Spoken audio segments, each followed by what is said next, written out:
Welcome to the Mad Pastors Podcast, the honest podcast for honest pastors, powered by G6 Allies, because everybody needs an ally.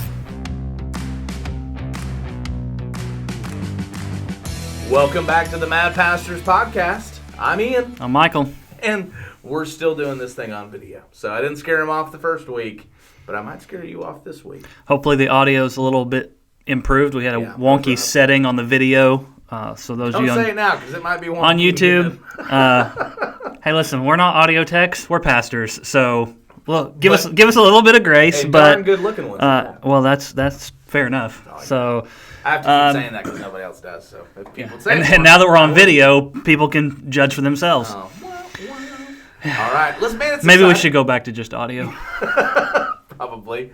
Well, so this is week number 2 of talking about sports and what sports teaches us as the church. I think it's a hot button topic because everybody's got an opinion about it. Some pastors love sports it seems like 90% of the metaphors we use in church or sermon illustrations are about sports. Most of the time, sports we don't even know. Like, you find the story and you're like, and when they were ice curling out there in Canada, that taught us about how Jesus gave his life for, or something. The Holy Spirit sweeps the ice in front of you. And then everybody's like, oh, that sounds good because it's sports. And so I get real excited. But we really do. Sports is, and always really has been. So this isn't like new. But I do think that Western culture, of course, the world is, the book, what is it, The Sport That United the World. We've talked about that, about soccer. The entire world. You can have the worst economy in the world, or you can have terrible nation just by whatever standards you want to put. But man, you can find pride in soccer. And so, in the United States, we're not as much about soccer or football as the rest of the world would say. We're about American football. And man, we take worship of sports and competition to a whole new level. And I think the great thing about this series for the next few episodes is the fact that it's not just about how do we view sports. It's about how has sports impacted us and how we view things around us. And what does sport teach us about not just sport, but what does it teach us about life, and more particular to this conversation? Sounds too much like an illustration. What does sport teach us about discipleship? Sure. Right? And so last time we talked about how we view sport and the different ways that the church has traditionally looked at it, whether it was an insignificant view, an immoral view, or a instrumental view, and we determined, hey, all of those, there's some elements of truth to each of those, but they all kind of miss the picture. And over these next couple episodes, we're going to dig into a little deeper to what it is, what really how we should view sport. And so today, what I want us to look at today is what sport teaches us about ourselves. Sure. And here's kind of where we're going with this. I'm firmly convinced that sport is an activity. Strip all the professionalism away, the trophies, the contracts, the professional versus amateur. Strip all that stuff away, and at its core, sport is an activity that is rooted in the acceptance of our limitations. And here's what I mean by that. We love sport and we love watching what athletes can do. Sure. Because it challenges those limits. It challenges those limitations, which is an implicit reminder that, hey, we're not all-powerful. We're not super strong, or it's even kind of a weird thing to say that we're not superhuman. All you've got to do is watch Chariots of Fire and watch when they run down on the track in the Olympics. Their arms are like flailing around, and they're just trying to. They're a lot like me. I could have been an Olympic competitor, and I feel like, maybe. Camrad's 60 pounds, but all that to say, how many cameras are on you? But you watch. You really do. I'm not like a sports lover. I do get sports, and I understand what we're talking about. And so, but when you look at it at the end of the day, there's a distinct difference between Usain Bolt and Chariots of Fire, right? And so, and I'm sure if we could see video that existed of ancient Greece, it would be a similar thing, only blurred out and censored. And so, but all that to say, it's interesting how things change so much, and people I've thought about that so often, like, did they just not have steroids back then? What's going on? Yeah, there's a lot of really fun conversations around this, and you track the progression of how technology has influenced sport and what we learn about physics or kinesiology and the way our bodies work. The more we learn about that, the more we can become efficient in how we use it. And so, in the 1920s and prior, you would just run and your arms would just go everywhere. And then we started learning about aerodynamics and about efficient muscle use. And so those arms came in and we started doing this motion instead of this motion. And so we start learning those things. Then we learned how different exercises build muscles that you need to run faster or to hit harder or to throw farther or whatever it is. We learned about all this. So that's a lot of fun stuff to talk about, as well as how the evolution of games happen, and it works very similar to the evolution of technology, right? 100 years ago, a phone or a device that would allow you to talk to someone who's not present was mind-boggling, and now we're look how fast we've gone past all of that. We record half our lives. And so and so we've done the similar things with sport and how all that works. I remember in some sports are so dedicated to technology. Like I played golf just long enough to question if I was really saved or not, and then also to question if I was going to give God money or keep that money because it's so expensive to play. But I loved it, and it was crazy because I played for about 10 years. Played like I went out once a month maybe and played with people and enjoyed it. But I remember somebody saying, I was like, no, I'm good. And this guy owned a golf store, and he said, well, would you work on a computer that was 10 years old? I went, I guess not. And so I remember buying my first brand new set of clubs, and it was literally a game changer for everything. And so it is. It's amazing how things shift and change like that. I've got some golf clubs that my great-grandfather had. So back like 1900. Yes, and the technological difference between, I'm not a great golfer, but with my new clubs, I can hit the ball 200 times farther than I can with those. And so somebody that actually knows what they're doing with a golf club, imagine the difference that they have. But so there are all those kinds of fun thoughts and conversations that we can have. But what I want us to focus in on today is this recognition that sports is fundamentally rooted in accepting our human limitations and that it speaks to various aspects of our human essence. Sure.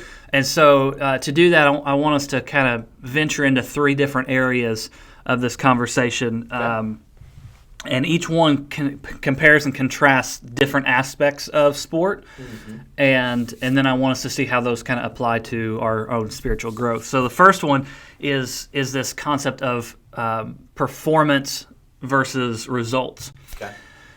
When we talk about performance, you have to talk about sports. That already gets you uncomfortable, right? Yes, it does. But when we think about it specifically with sports, what we're thinking about is the end result. Right. How fast did you run? How many points did you score? How many tackles did you have?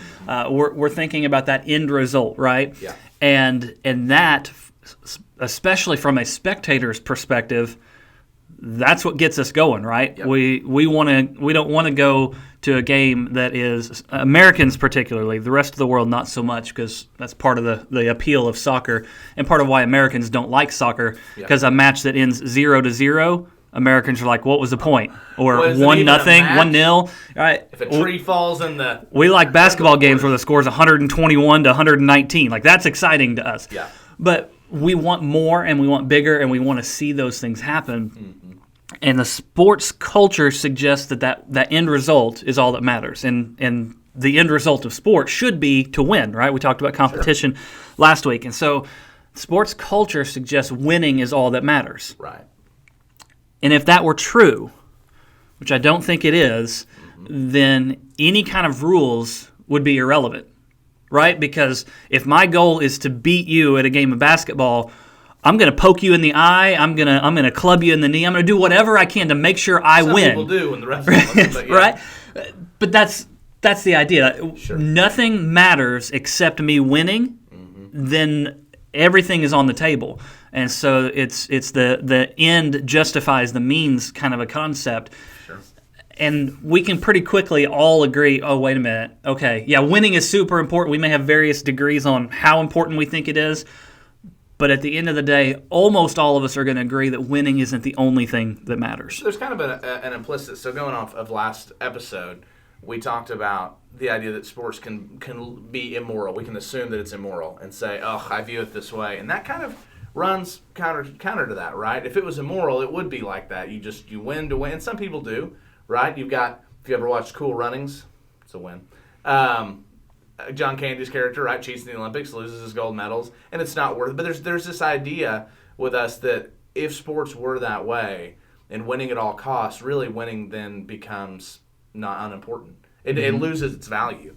And that's why for now at least most of the sports world is opposed to performance enhancing drugs and doping and those things, because that's their only purpose, right, is to gain an extra competitive advantage and to help you win.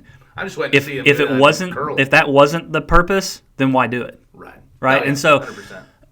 Eventually, I think we're going the direction that's going to change. That doping will eventually become accepted in most sports, even at the professional level. Because that's got to be awful on your body, and we've talked about that. That's got to be terrible for your body. We know that I did ministry with a guy who clearly took steroids, and he was a Team Impact member and all this stuff, and he ran their sports program. But he would come up to me, and it was so funny how they justify it, because we talk about this guy got arrested for making steroids. And I looked at him, and I said, man, yeah, but what about like roid rage and things like that are documented? I mean, that's not okay. And he goes, well, let me just tell you, I don't believe in roid rage. And I was like, I think it believes in a lot of other people. But he said, I believe steroids bring out the true you. So I was like, well, first of all, get a guru in here. But secondly, it's interesting how we kind of shift our standards so much, because at one point, I mean, we're so focused in the NFL about who's getting tackled hardest and who's getting trauma to their heads and concussions and what long-term effects that have. But you do see it more acceptable to do things like blood doping or performance enhancing, and that's got to burn your body out eventually, doesn't it? Or no? It depends on what substance you're using. Is it just me, or does that seem like kind of an odd double standard that people are working on? Maybe. It really does depend on what substance we're talking about. Okay. Blood doping, for instance, it's not harmful. It's a sneaky way of adding more oxygen into your body so that you have more endurance, right? And gotcha. There's no long-term effects that we know of for that. And so it is kind of apples and oranges. Right? Mm-hmm. Okay. And so there is that side of it, but when we allow things to come into the game that will help us win or give us that competitive advantage over others that are outside the parameters. We talked last week about mutual submission into it, and so you and I both go into this sporting event, and we have a predefined set of rules. Okay. Getting outside of those is where what we would call cheating, right? So you and I agree on this set of rules, but then I go and do something else over here to help me win that's outside of those rules. Well, then I've cheated. Sure. So I haven't actually beaten you at the game that we set the parameters for, right? I'm kind of playing a separate game. That makes sense. Yeah. So if we're playing basketball and I don't dribble the ball, I just pick it up and run with it. I'm not playing basketball anymore, right? You're playing junior league. Yes, I'm playing 4-year-old basketball. But I'm not really playing. I'm not playing basketball anymore. Right. Is the point, right? Yeah. And so I'm playing something different. So I didn't actually beat you at basketball because you dribbled and I didn't. We got something. Keep you standard. Yes, and so the rules are set there for that. So when we are engaged in doping or whatever form of cheating is for the purpose of winning and getting outside of those parameters, that's kind of the way athletes, as an athlete-oriented problem, but I think it's bigger than that, because as fans, we demand that of our athletes. We want to see the results. We don't really care so much about how we got there or how they got there. We just want to see Usain Bolt run a 9.8, right? We want to see, We don't care what we shove into his body or the rim or what happens. We don't want to know about that secret. Right. We just want to see the greatness on display. And so the results are all that matter to us. And when we start down that road, we turn sport into nothing more than an entertainment spectacle. Mm-hmm. And what we do matters. And there's a mantra that most of us have heard that's kind of, it's cliched and it's kind of worn out, but there's some truth to it that, it doesn't matter whether you win or lose, it's how you play the game, right? Sure. And there is a lot of truth to that, and that's a lot of what I'm getting at is that the way we play matters. Yeah. It's not just about winning or losing. Yes, of course we want to win. That's why we play. Sure. But that's not the only thing that matters. The way we play matters. The choices that we make matter. And this is where it really applies to our personal lives and to discipleship as well. Sure. Is that the individual choices we make, the journey we are on, is really what matters. C.S. Lewis said that the choices that you make, every time you make a choice, you are turning the central part of yourself into something different than it was before. And so even the small decisions that you make, no, I'm not going to eat that. No, I'm not going to look at that. No, I'm not going to go there. Mm-hmm. No, I'm not going to talk to that person. No, I'm not going to respond to that person this way. Every single decision and choice that you make makes a small microscopic change in the direction of your life. Right. And that's what we're getting at here is the choices along the journey that you make, that's what matters. But if you're getting to that point, I mean, this is the other side of it, I guess, what we're getting at is that without those decisions and without that journey, the journey is what gives the destination value. So if you short circuit the journey and the growth that happens, and by some artificial means get to that point, or anything less than making those decisions, then it really robs your victory of any value, and it's not really a victory at that point. No doubt. I mean, we see it in church a lot. We see it through. I think it's funny too that I always go back because I played upward, so I have a right to say whatever I want to about it. But I mean, well, maybe. Not. But that's what the rest of the culture says. So I'm going to go with that. But no, I'm just saying rather than it's so funny. It's like Christians or believers take one of two approaches, and they tend to cross over lines, right, of spiritual or non-spiritual, or I think it's all spiritual. But like this idea that, well, we want to do something like Upward, where we put kids in a bubble and teach them not to lose graciously and how to learn from that. And that may be the goal, but then we say, no, we're not going to take score because it's not about score. Well, but it is, and it's about learning and growing. And so, I mean, what a terrible, terrible system that you play, and then at the end of it, those who won don't really get congratulated. And here's what happens: every coach keeps track of the score, and then they talk about it. And every parent sitting in the stands keeps track of the score. And they're like, and I've seen parents at Upward games get just as angry as wherever else. Right? There's an episode of Everybody Loves Raymond where Ray and Deborah's boys are playing baseball, and the point of the episode is focused on them as parents being responsible for bringing the snacks for the game, and the guy that's over it hates the snacks that they bring, and that's kind of the point of the whole episode. But what I found the funniest was Frank is sitting in the stands. The cranky old grandpa is sitting in the stands, and he is just livid that nobody's keeping score, but he himself is keeping score, and he's telling the parents, "Hey, your kid cost us that play. Your kid's batting 0 for 6," and yes, we do keep score, right? But it's a great point that we seem to take things like that and then impose some type of pseudo morality on it. And go, no, let's put our kids in a bubble and they don't know how to think about it, and yet we don't really live that way in ministry. And that takes away from them the opportunities for growth. Yeah. It becomes a completely meaningless exercise of, hey, you just run out there and run around and see what happens, right? Well, it's not we lost because we didn't play well. And so we've got to get better. Well, your limitations, just in general, limitations either in every way they inform our actions, right? And so they may either be obstacles I'm going to jump over, or they might be road signs where I go, maybe I'm never going to be a worship leader or a singer. We know that. That's an obstacle I can't overcome. But there are obstacles I'm able to overcome, and so sometimes they inform that. But I think about players. I mean, it's a quick example and an easy one, but like Michael Jordan. was not the best player on most of his teams. That guy spent all his time working, shooting, being focused, dead focused on everything. And until he wasn't even picked, I don't believe, in the first round of the NBA draft, was he? Mm-hmm. Where was he?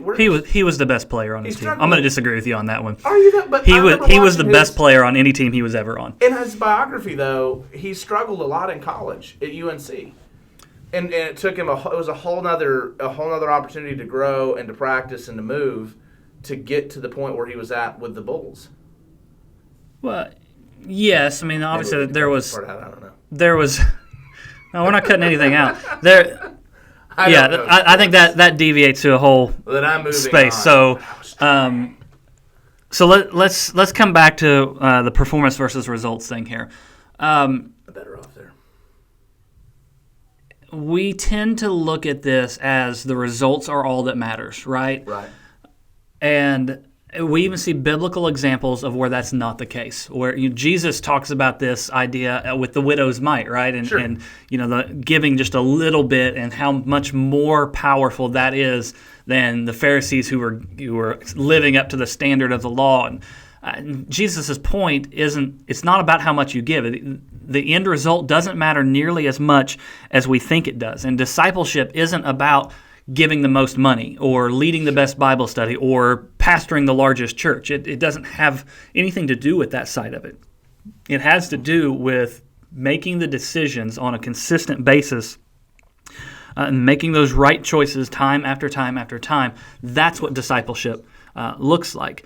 Sure. And so as we're thinking about the journey, as we've called it, or moving from where we are to the end result and how that whole process plays out, one great example of how sport matters and the way we can identify this essence of humanity in the middle of it is to look at the Special Olympics. When we look at the Special Olympics, who compete in many of the same events as the Olympics do, right.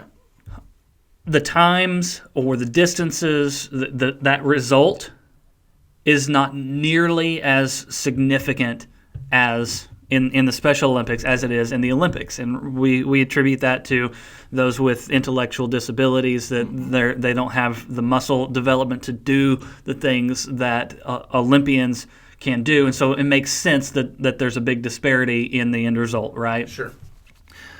But I think there is so much more power in what the Special Olympics does than what the Olympics does. Right. And even look at the motto of each one, right? The motto of the Olympics is bigger, stronger, faster. Yeah. The motto of the Special Olympics is let me win, but if I cannot win, let me be brave in the attempt. Mm-hmm. And so the Special Olympics gets it right. They understand the essence of sport is not about winning. It's not about breaking records. It's about each individual being brave enough to put on their best effort and to do their best. Right. And if we win, great. If we don't, hey, I gave it the old college try, as they say. Right. And the disparity between these two mindsets is Sure. is really, really stark. And so I think we have a lot to learn, especially as Christians, and we're thinking about sport. We have a lot to learn from the Special Olympics and the way that organization approaches this idea of sport. But do you feel like most people and general believers are not write off things like the Special Olympics as well? It's just a cute event, and it's for these people, and they recognize the good in it, but they don't see it in that same way. Yeah, and that's to their own detriment. Sure. But that leads us to the second area that I want us to discuss, and that is where effort contrasts with giftedness. So this no show prep for this. I'm going to put you on the spot and ask you. Don't ask me anything about Michael. I'm not going to ask you about Michael Jordan, but I confused it with somebody. I don't know. I've watched a lot of stuff, but I don't remember. So. He was good though. So let me ask your opinion on this. Which do you think matters more, talent or giftedness or effort? Which one is more admirable to you? And there's really no right or wrong Yeah. answer. It's just which one matters more to you. So, to me personally, effort matters to me. And largely because, even as a kid, I don't know why. I think it's because, and this is in sports, I always wanted the most improved award. And whenever we did a basketball camp, basketball was the one sport that I played and that I enjoyed and that I understand a lot. I mean, I can watch things and understand them, but I always wanted to be most improved on that. But I also figured out a long time ago, one of the things that my parents always drilled into me was, I don't care if you're a ditch digger or you're a salesman or you're the president. Be the best one you can be. And that, it set a precedent where do I always put forth the most effort? No, that's a struggle to do those things. But at the end of the day, there was always kind of an understood truth. And you can take it too far, but the idea that what we put forth has more to do with the end result. But I think when you talk about other people and the majority of people, just our culture, we look at talent over effort. Or we look at talent and we don't look at the effort that it takes to get there. And so I don't know. I've always been a big fan of effort. Lean towards effort. I like people that are smart and successful because they've busted it to get there. That means more to me than somebody who coasted on. And here's the other thing: as I've grown older and spent time in ministry, it scares me because the church looks more at talent than they do effort. And if you obviously sin is going to be a struggle, and nobody's 100%. Even Jesus was lost Judas. Okay, so you can't. Everybody's accountable. But I think that is one of the leading issues with so many moral failures, mainly for the fact that the church is becoming more and more ineffective over the generations, is because we make it about the talent of superstars that we can throw up on a stage and not about the development of who they are. And at one point, I think Christine Kane said it best at a Catalyst conference: if we're not careful, our character will fail us before our talent stops. And so, the way she said it was excellent. It rhymed, but I can't remember the rhyme, much like Michael Jordan's life. But no, she said, if we're not careful, our giftedness will take us where our character cannot sustain us. Mm-hmm. And so, yeah, for me, it tends to be hard work, because that to me is the gospel, and that's part of, even in Proverbs, is God doesn't always tell us what the end will be. He tells us to work our hardest and to see what we're going to get to. And you look at Proverbs, and there's the discussion that someone who does their work with excellence will stand before kings. And so I just think there's a lot more growth and admiration for me in that. I do love talent, I think, no doubt. But. And most of what we admire in our present culture, where we are results oriented, is that talent. We admire the gracefulness and the athletes who can make a sport look easy, and we put a lot of admiration on that side of things, right? Well, and I think it's interesting because those lessons move. Sorry not to cut you off. I was just thinking that those lessons transcend a lot of the lives of. I'm going to throw myself out there again. I'm going to be brave in the attempt for discussing people. And I don't know anything about personal lives, so I don't know what he does in his spare time. But when I remember watching an episode, and I can't remember what the show was now, but it was right after Shark Tank, and there's Alex Rodriguez, and then there was Mike Tyson. And it's interesting to see the two of these. Mike Tyson, I'm sure he's got a lot of money now, and I'm sure that they pushed the show to the nth degree.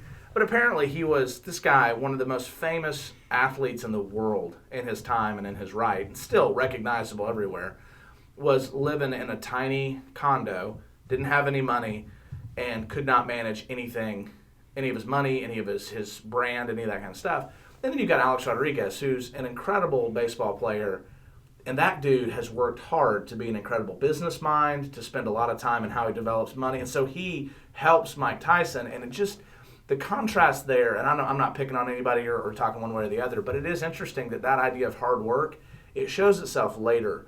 And I almost you feel sorry for Mike Tyson throughout this entire show, because you're like, man, this is a guy who lived off of talent and hard work all the way. That was my phone. But he's spent all this time. Every time. He's super talented, and he spent his whole life being super talented. But then this idea of hard work didn't permeate across the board. And so I don't know. To me, I see that there's a connection there, at least, of hard work. And we kind of got off on a tangent. But, yeah, at least it wasn't Michael Jordan. And I was right on this one. It made sense. A little bit. It was factually correct. So when we Michael think Jordan about was homeless as a small child. when we think about talent or giftedness, and we watch these athletes who just make it look easy, Sure. that's where most of our admiration goes. Right. And fair enough in its own right, because when you watch somebody like Steph Curry who can shoot lights out, and it's like he doesn't even have to think about it. He just does it. And the rest of us could spend years trying to shoot the ball like him and never even come close. Sure. There is a level of talent that is there that far supersedes, especially at the professional level, that far supersedes what the rest of us are capable of, no matter how much effort we put into it, right? Sure. And, I mean, I could work my entire life and never be able to shoot the ball like Steph Curry does. Right. But when it comes to thinking about talent versus giftedness, particularly as disciples, we need to recognize the value in this as well, right? There is value in talent. And, one of my favorite compare and contrast athlete, baseball is my sport, so that's kind of where I go to. But when we think about talent and effort, I go to Joe DiMaggio and Pete Rose. Joe DiMaggio, he was the picture of gracefulness. Yeah. The guy could throw smooth. He could swing a bat smooth. I mean, it was like he made it effortless. Yeah. Just when he would play, you were watching something special. Pete Rose was the exact opposite of that. He was, rough around the edges. There was no grace to his style at all. I mean, he was a rough-nosed, hard-contact baseball player who just got in the dirt and worked hard. Yeah. And both of them are some of the greatest players that the sport has ever seen, each in their own right. And so it's a very interesting contrast between two different approaches, one where you just cultivate a natural talent and one where you defy your natural talent, right? Yeah. When it comes to discipleship, I think a lot of times we look at people who have a natural gifting, especially as pastors. We do this pastor comparison, and I'm never going to be able to preach like this person does, or like this person does, or I won't have the intellectual capacity of this theologian, or right. We look at their talent and just think, oh well, that's not me, so I'm not going to be able to achieve that. If Pete Rose had done that and said, because he was generations after DiMaggio, if he had looked at Joe DiMaggio and said, I'm never going to be able to swing like that, I'm never going to be able to throw like that, maybe I should just go be a paper salesman. Right, then he would have denied the world the gift of getting to watch him play. Now his extracurricular activities, I mean, that we're not talking about that. DiMaggio gambling. We're just talking about on the field here, right? About that one. So I think that's something really important for us to think about as we're trying to learn what we can from sport and apply it to discipleship. Is we all have natural talents. God has gifted each of us with different talents, but that doesn't mean we don't ever put in the effort. Sure. And we just say, oh, well, I'm not good at this, so I'm not going to try. We need to be developing and constantly improving and putting in the effort to be good, because especially at the professional level, even though these guys that we've mentioned that make it look so easy, it's not easy. Like they didn't get to that level by never practicing, right? There's a level of effort that we don't see that's going into that to happen. Usain Bolt, or Michael Phelps, right? Michael Phelps made swimming like he was a fish in water. Like he just made it look so easy.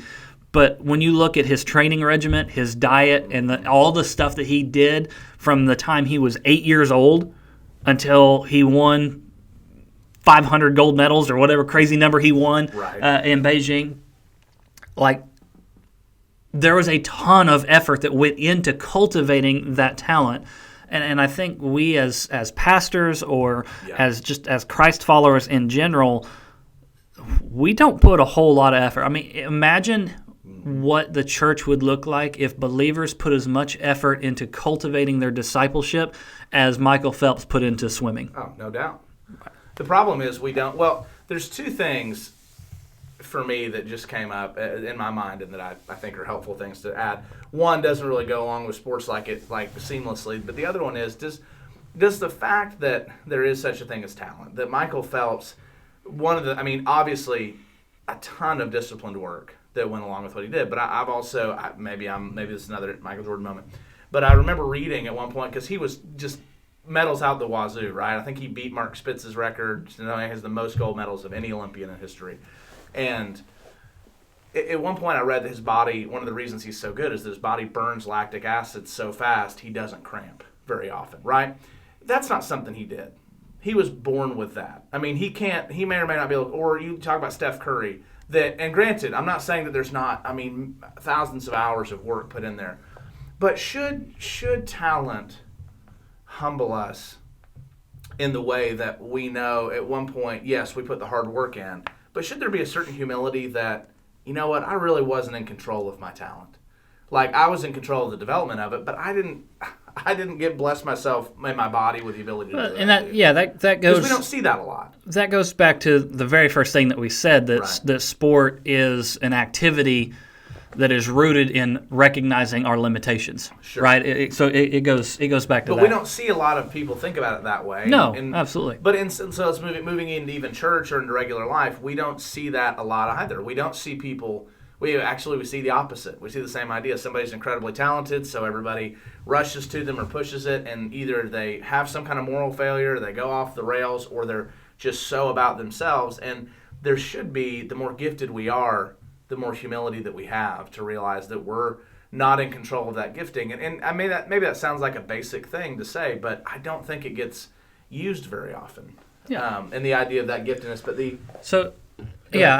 I think we. I want to ask the question to listeners: Where is the effort? Where's the effort you're putting into cultivating your gifts? And when we have a resource for you if you want to put effort into cultivating your gifts. GrowBox is an awesome opportunity for that. We've talked about that numerous times. growbox.g6allies.com, and you can learn more about that. But the goal there is to help you put in the effort to develop and grow in your discipleship and your leadership and your family as a person. All of those things, we can focus in on an area that you want to develop. And it's a good resource for that. So that's our plug. The moving to the third piece of today's conversation. So we looked at performance versus results, effort versus giftedness, and then the third one, and then all three of these kind of build on each other. Right. Also, I'm sorry. This is one more thing I wanted to say, and I wanted to ask you a question on.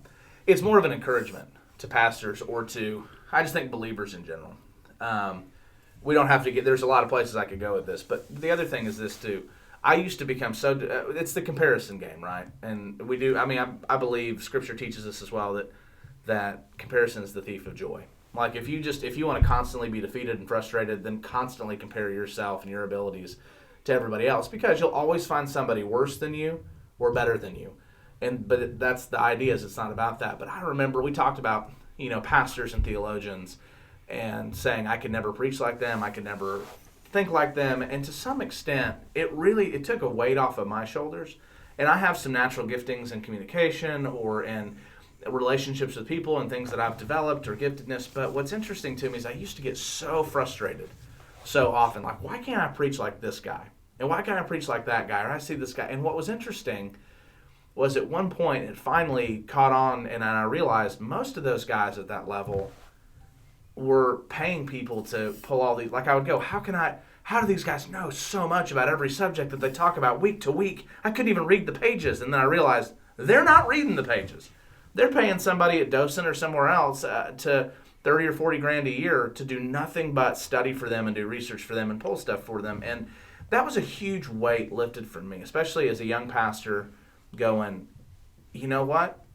it needs to be about me and what God's doing in me, but it's not even a fair comparison. The same way that you would ask the question, these guys, these professionals, they seem just naturally gifted, but man, there is millions and millions and millions of dollars of training and equipment and strategy behind how they train the way that they do. And I don't know if that's a help to anybody, but you need to run, for lack of a better example, you need to run your own race and know that work towards excellence, work towards developing your gifts, take encouragement from people and investment from people, but the more that you try and connect and compare you or your church or what you're doing and recreate somebody else's thing, I think that often, not just using it in a helpful way, but a lot of times I think that I've seen it rob the joy of pastors because they go, well, why am I not them? Well, because you weren't them. You weren't designed to be them. Mm-hmm. And them may not be great either, because I don't know if half the pastors that are doing that can really go much deeper than what they tell you on a Sunday morning. And so throwing all that out, it's just an encouragement to you if you're watching this and go, and you're hearing it and going, that's great, but what about this? Man, the more you compare yourself to people, the more you put a curtain over the great and powerful Oz and go, why can't I do this? So, yeah, you mentioned a word in there that's a good segue, focusing on excellence. I'm all about segue. So excellence is the third category where we'll kind of compare excellence and perfection, mm-hmm. right? Both loaded words. When we think about sport, yeah, and when we think about perfection, we think about baseball pitchers pitching a perfect game, right. Or you're batting 1,000 means you have had a perfect game of hitting. Nobody's ever done that, right? What, batting 1,000? Has anybody ever batted 1,000? I mean, that means individual games, right. Sure, but like for a whole season, hit the first pitch every single time, doesn't it? No, it just means you get, and you're at bat, you get a hit. Oh well, there you go. But no, I mean if you're batting 300, 325, then you are at the top of the pack. So if you're having a hard time with baseball, 7 out of 10 times at bat, you're not gonna. Weathermen and batters have the same average. Anyway, go ahead. So, excellence versus perfection. When we think about athletics, we like perfection, right? Oh yeah. We want to see an athlete have a perfect performance. I think of Nadia Comaneci back in the Olympics, the Russian Ukrainian athlete who. Not in the 80s. We'll edit that out later. Okay, keep going. But Nadia Comaneci was the first athlete to score a perfect score in a gymnastics routine. Oh. And then she actually did it, I think, 7 times. She got 7 perfect scores in the Olympics. She's unbelievably talented, how good she was. And those girls are like 12 years old, aren't they? That's 12, 13, 14. Well, you have to be at least 13 to be in the Olympics. I think really she was young, probably, right? 16, 17, something like that. Crazy to me. Just the amount of time. Unless you're China, then you can be 11 or 10. That's who I heard 12 years old from. Thanks, China. Hopefully they don't shut this down on us. Okay, squirrel. But when we think of perfection, that's kind of what we think about, or we think about a perfect game. I was a big Cubs fan. Got to go. I've been to several. We lived on Addison Street, just down the road from Wrigley Field, and got to go to several Cubs games. And back in the early 2000s, when they were almost good, right? But we still had a 75-year World Series drought hanging over our heads, and the curse of the goat, and all of that kind of stuff. One of the best pitchers that the Cubs had seen in a while, Mark Pryor, was pitching, and I got to go to a game where he was pitching, and I was super excited about that. And he had thrown a no-hitter through like 8 1/3 innings. He was so close to throwing that complete no-hitter, and whoever the batter was dribbled one down the third baseline that just squeaked through and got a base hit at the end. And I was like, it's on my bucket list. I want to see a perfect game in live person, and that I think that may be as close as I ever get to seeing it. But we think about perfection when we think about athletes, and that goes back to the results mindset that we want to see perfection. Sure. And I think we do the same thing in our spiritual lives too. We have this expectation, this standard. We measure ourselves against perfection, and And that's not realistic. That's not a helpful standard of measurement. Literally and theologically impossible. I mean, no doubt. Nobody can be perfect. Here's the way I want us to think about this. Without the mistakes in games, without the the turnover or the error or the slight fault, or without those imperfections, why would we admire perfection, right? That's what helps us to admire those times when perfection is achieved. We admire Nadia Comaneci because so many athletes couldn't do perfection. So when she does it, it makes it that much more special. It's not the standard that everybody ought to be measured by, that everybody, if you don't get a perfect 10, you are failing. That's not a helpful mindset, right? If you don't preach a perfect sermon every single week, you're a terrible pastor. That's a terrible mindset to adopt. We ought to be striving toward excellence, not toward perfection. And I know it's something in us as pastors. We tend to be perfectionists. We tend to be people pleasers, and we tend to be perfectionists. Right? Those are two of our biggest faults. And insecurity is right up there as well, but that kind of ties into those other ones. But we want to be perfectionists. We want every sermon to be perfect. We want every ministry event to go perfectly. Sure. We want every service to be flawless, and it drives us crazy when it's not. And at the end of the day, I really don't think God cares about that. Right. I think God cares about us doing our best, about using the talents and putting the effort into cultivating those talents and pursuing excellence. Yes, that definitely matters because that shows you value it and you're using what God has given you to advance His kingdom. But when we constantly measure ourselves against perfection, we're setting ourselves up to lose. But it's interesting that, you bring up excellence, and I've, so many people go the route of if something is excellent, it is perfect. And I had a professor in college that it was a great, great thing for me to learn when I was 18 or 19. And because you see so much poor leadership in churches, and most of the time, poor leadership, it's a lot like crap. It flows downhill. And most of the time with, if you have a whole staff that's struggling, that means you have a pastor that's struggling. And not just somebody that takes over and is revitalizing, but it very quickly happens. And so at the end of the day, I remember being on staff at churches. Some churches we didn't do this, others, but we would sit down. When you preached, you had to sit down with the pastor and the executive pastor and watch the game tape to point out, not to point out how well it was or how good, but because they needed to tell you everything you needed to fix. Mm-hmm. Well, those guys were two of the most insecure people I'd ever met in my life. And that's just how they lived life. Well, if we ever had an event, the one thing we had to do after the event, we never got to be excited. Like we'd hear, man, this many kids gave their lives to Christ. You connected this many kids in discipleship. You did this and that. And then we'd go through like camp. We had to have we call it a critique meeting, I think we made up for it by calling it a continuous improvement meeting right after. That sounds better. Yeah, and there was a continuous improvement makes being critical way more palatable to somebody.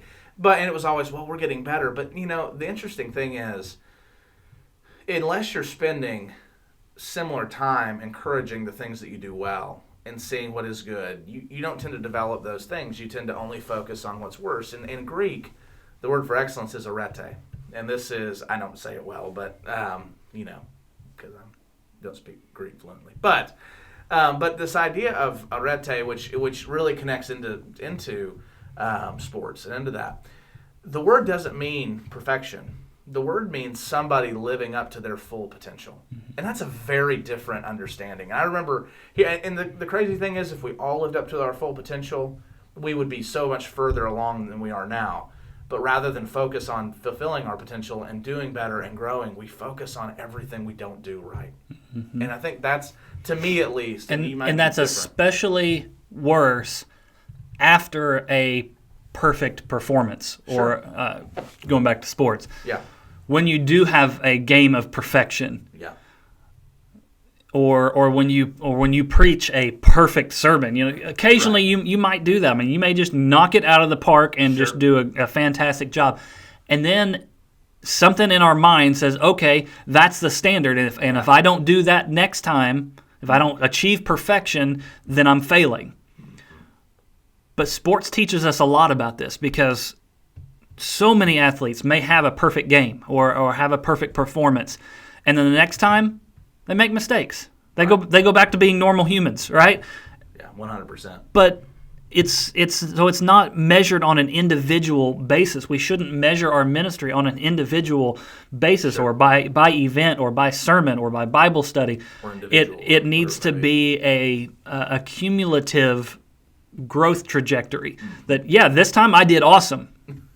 Time after that, not so great. Time after that, okay. But there needs to be a steady incline towards becoming better. That's the measure. It's not an individual basis where we critique it after every time. Okay, this wasn't as good as last time. This wasn't as good. You need to fix this. You did this better that time, so do that. Like, that's not really helpful. Well, and if you look at it, I mean, from a ministry perspective, I don't know. Again, I'll get into a whole territory I don't know anything about. But I do remember watching Moneyball, which I thought was a great movie. Super dry if you're not a great sports guy. So I watched it because I love movies. It's where both of my passions intersected.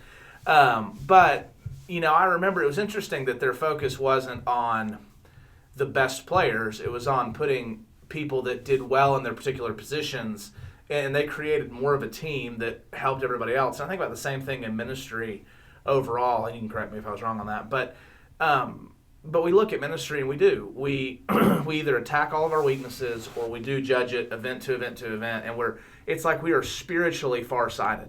We look at our people, or that we can't see, we don't pay attention to what's going on far off, and we just make constant changes. And so I think if we looked at things and said, okay, we want to do things well, but let's also focus on what matters. Does it matter that something happened in this event? No. Hey, next time let's just communicate better. And then you move on to what was done well. But I've watched so many pastors fall out of ministry, so many churches struggle, or just, honestly, I think the greatest indictment is so little joy in ministry. And because of leadership that sets the tone and the standard for, if it isn't amazing and it isn't perfect every time, then it's not what we want. So make it that way. And so it's because we focus on the wrong things, or our leaders are focused on the wrong things, and that's... You can't enjoy it, you can't grow, you can't do any of that, because all you do is focus on what was wrong. You never hear... Well, you focus on results instead of the performance. You focus on giftedness instead of the effort, and you focus on perfection instead of excellence. Yeah. So that's... You focus on being critical over encouragement. That's the whole point of today's conversation, was to identify, hey, when we think about sport, it applies the same way to our personal and our spiritual lives, that performance matters more than results. Yep. Effort matters more than giftedness. Yep. And excellence matters more than perfection. And obviously there's leeway in this, right? And they blend and all that. But let's end with this. I think it's important for us to recognize that sport finds its meaning in the recognition of human limitations, right? And in striving for the excellence of the goals of that activity itself. Sure. Our discipleship works the same way. That we find the most meaning in when we limit or when we understand and recognize our limitations as human beings. And when we are committed to the effort it takes to achieve the goals of our discipleship. It's not about all of a sudden looking like I'm the best pastor, or I'm the biggest spiritual giant you've ever met, and that nobody cares about that stuff. It turns most people off even. Absolutely. So let's focus on the performance, on the as Lewis would say, the daily choices, those microscopic choices that we make that affect and build on our character. Let's focus on using effort to cultivate our giftedness, and then let's focus on a trajectory of excellence versus a standard of perfection. Yeah, no doubt. I mean, it is funny, that whole concept goes against what the word disciple even means, right? And it's to create a learner. And if you're not learning, that's what I remember every time I train leaders. I hear it here, I hear it everywhere I've ever been. I just don't know if I can do this. I'm not good enough to do it. Hey, guess what? You're not supposed to be good enough to do it. You're supposed to be helping people walk along with you. Yep. So, thank you, guys. Thanks, guys. Love you all, and we will talk to you next time. All right. I won't talk about Michael Jordan next time. That sounds good. Thank you for listening to the Mad Pastors podcast today. We hope that you found it not only encouraging, but beneficial that you have people in your corner doing ministry. Here's what we'd love for you to do. If you'd subscribe, review, and share our podcast, that would mean the world to us, and it'd help as many pastors to hear and be encouraged just like you were. G6 is also supported by partners and allies like you who are willing to financially give and be a part of this ministry with us. So if you feel like you'd like to be a part of this with us, just go to g6allies.com/partner, and we'd love for you to become our ally in our mission to serve pastors and their families. If you have questions, comments, or just want to talk more with us about your particular ministry needs, just email us at hello@g6allies.com. We can't wait to see you next time for our next episode.